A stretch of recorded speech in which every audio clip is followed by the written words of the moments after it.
Praise the lord. Christmas ભાઈ તથા બહેનો, દિવ્યદાન સંદેશમાં તમારું સ્વાગત છે. જુલાઈ 24મી તારીખ શાસ્ત્રપાઠ સાંભળીએ. તમારા બાઇબલ લઈ લો અને તમારા બધા માટે અને તમારા પરિવારજનો માટે વિશે પ્રાર્થના કરું છું. તમારા બાઇબલ લઈ લો. માથ્યુનો ગ્રંથ 13મો અધ્યાય 1લી કડીથી 9મી કડી સુધી. તે જ દિવસે યેસુ ઘરમાંથી બહાર નીકળીને સરોવરને કાંઠે જઈને બેઠા. તેમની આસપાસ એટલા બધા લોકો ભેગા થઈ ગયા કે તેઓ એક હોડીમાં જઈને બેઠા અને બધા લોકો કાંઠા ઉપર ઊભા રહ્યા. તેમણે દૃષ્ટાંત દ્વારા તેમને ઘણી વાતો સમજાવી. તેમણે કહ્યું, એક માણસ વાવવા ગયો. વાવતા વાવતા કેટલાક બી પંક્તિ પર પડ્યા અને પંખીઓ આવીને ખાઈ ગયા.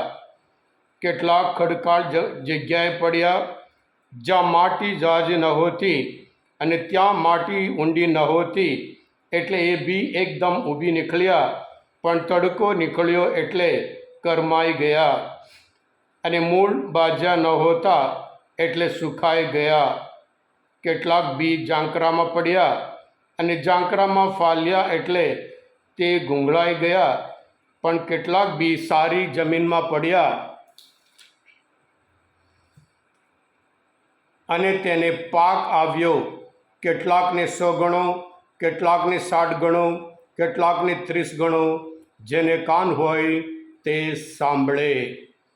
આ પ્રભુની વાણી છે, તે આપણો આધાર છે. ખ્રિસ્તમાલ ભાઈ હતા બહેનો,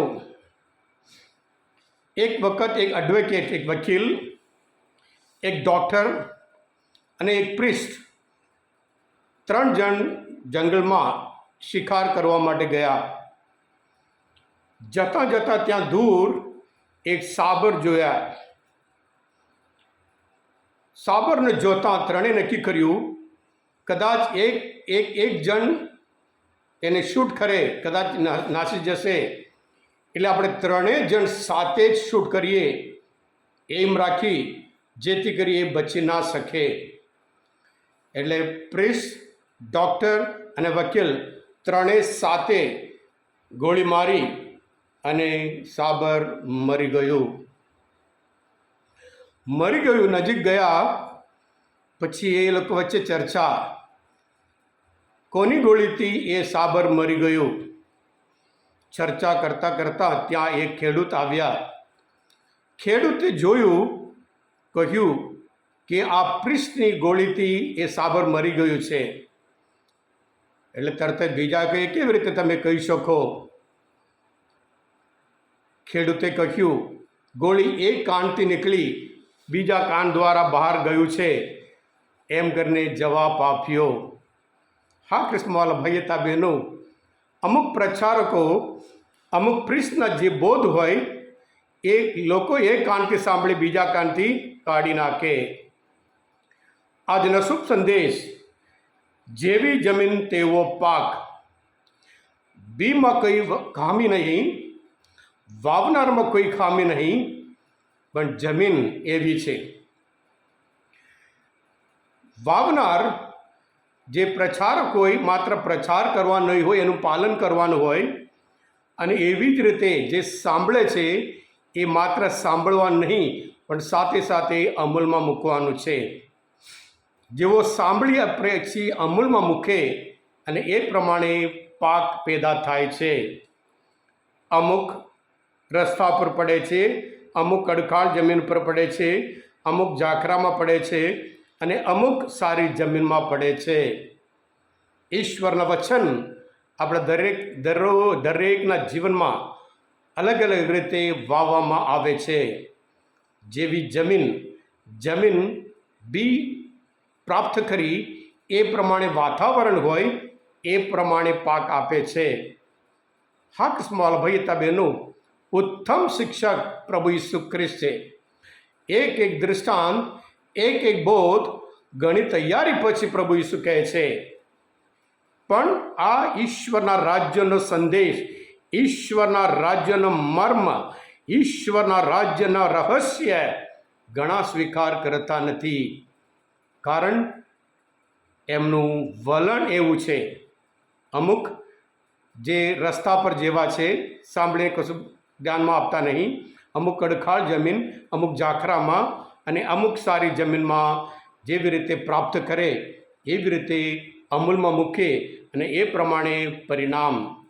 સારા માણસો, ધર્મિષ્ઠ માણસો જે ઈશ્વરના વચન સાંભળી અને એ પ્રમાણે જીવે અને પછી એ પ્રમાણે એ પરિણામ લાવે. સંત યાકોબ એમના પહેલા પત્રમાં 22મો અધ્યાયમાં કહે છે, 22મી કલમમાં,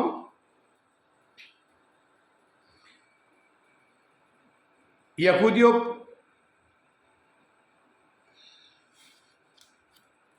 એક મિનિટ કહે છે, એ વાણીને આચરવામાં ઉતારજો.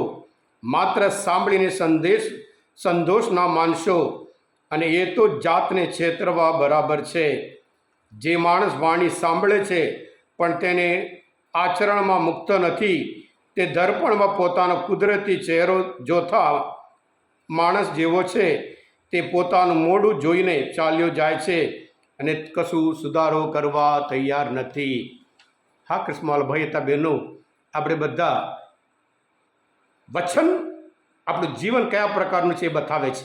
એક અરીસો જેવું છે. જેવી રીતે સવારમાં ઉઠી અરીસામાં આપણો ચહેરો જોઈએ અને પછી સુધારો કરીએ, ધોઈ નાખીએ, પાવડર લગાડીએ, ક્રીમ લગાડીએ અને મસ્ત બનાવીએ, એવી જ રીતે આપણે પણ આપણા જીવનમાં વચન કહે એ પ્રમાણે આપણા જીવનમાં અમલમાં ઉતારીએ, આપણું જીવન પણ 100 ગણું 60 ગણું પરિણામ જરૂર લાવશે. હા કૃષ્ણવાલા ભાઈ હતા બહેનો, આ મનોરંજન શાસ્ત્રપાઠ સમજવા માટે, પ્રભુ ઈશ્વરની સારી રીતે ઓળખવા માટે મદદરૂપ થયા હોય, તમે પોતે દિવ્ય ધ્યાન સંદેશ સબસ્ક્રાઈબ કરજો, બીજા માટે પણ ફોરવર્ડ કરજો, જેથી કરી તેઓ પણ શાસ્ત્ર વચન સાંભળે અને એ પ્રમાણે પરિણામ લાવે અને એમના જોવા દ્વારા જે ઈશ્વરના રહસ્ય છે, ઈશ્વરના રાજ્યના રહસ્ય છે એ સ્વીકાર કરે અને તેઓ પણ ઈશ્વરના રાજ્યમાં જરૂર પ્રવેશ કરે. પ્રભુ ઈસુ, હું તમારામાં વિશ્વાસ રાખું છું. તમે બધા આશીર્વાદિત છો, અભિષિક્ત છો. બોલો દિવ્ય દયાનો જય.